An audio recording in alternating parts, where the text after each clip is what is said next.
Chhattisgarh section से एक महत्वपूर्ण क्वेश्चन पूछा गया, उसको आज की एक वीडियो में हम डील करने वाले हैं। क्वेश्चन पूछा गया है, छत्तीसगढ़ में ब्रिटिश नियंत्रण काल में जमींदारों के परिप्रेक्ष्य में कौन सा कथन सही है।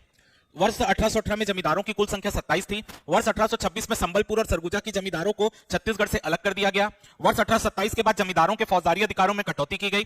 छत्तीसगढ़ के जमींदारों को दो श्रेणियों में विभक्त किया गया, सामंत या जागीरदार और साधारण जमींदार। चलिए इसको सॉल्व करने का प्रयास करते हैं। ऑप्शन आपके सामने दिया गया है।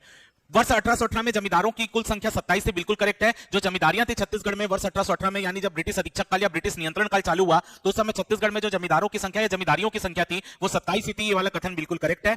वर्ष 1826 में संबलपुर और सरगुजा की जमींदारों को छत्तीसगढ़ से अलग कर दिया गया, बिल्कुल करेक्ट है। 1826 में ही संबलपुर और जो छत्तीसगढ़ का सरगुजा सेक्शन था उसको अलग करके जो है बंगाल उड़ीसा क्षेत्र में मिला दिया गया, और आगे चलकर जब 1905 में बंगाल विभाजन होता है तो जो आपका सरगुजा वाला क्षेत्र पुनः छत्तीसगढ़ में मिलाया गया था। ठीक है, तो सेकंड पॉइंट भी बिल्कुल करेक्ट है।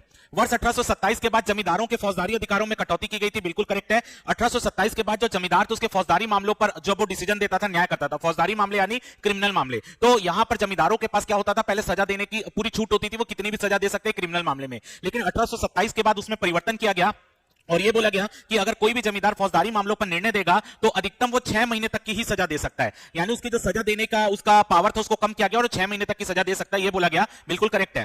छत्तीसगढ़ के जमींदारों को दो श्रेणियों में विभक्त किया गया, सामंत या जागीरदार और साधारण जमींदार, बिल्कुल करेक्ट है जी। आपके जब मराठा शासन, आप बोल सकते हो ब्रिटिश नियंत्रण काल जब खत्म होने वाला था 1818 से 1830 में, तो अंत में जो जमींदार थे क्या किया गया था, जब मेन एवेन्यू के द्वारा जमींदारों से एक समझौता पत्र बनवाया गया था जिसको इकरारनामा बोलते थे, और आगे चलकर यही इकरारनामे के तहत जमींदारों को दो श्रेणियों में बांटा गया था। एक थे सामंत जागीरदार जो कि उच्च श्रेणी के जमींदार माने जा रहे थे, और जो साधारण बाकी जितने जमींदार बचे थे उन्हें साधारण जमींदार कहा जाता था, तो ये भी बिल्कुल करेक्ट है। तो इस क्वेश्चन में चारों ही कथन सही है, तो इस क्वेश्चन का आंसर होगा ऑप्शन डी, उपरोक्त में से सभी सही है। तो उम्मीद करता हूं कि आपको वीडियो अच्छा लगा होगा। वीडियो अच्छा लगा होगा तो वीडियो को लाइक कीजिएगा और ज्यादा से ज्यादा शेयर कीजिएगा। धन्यवाद।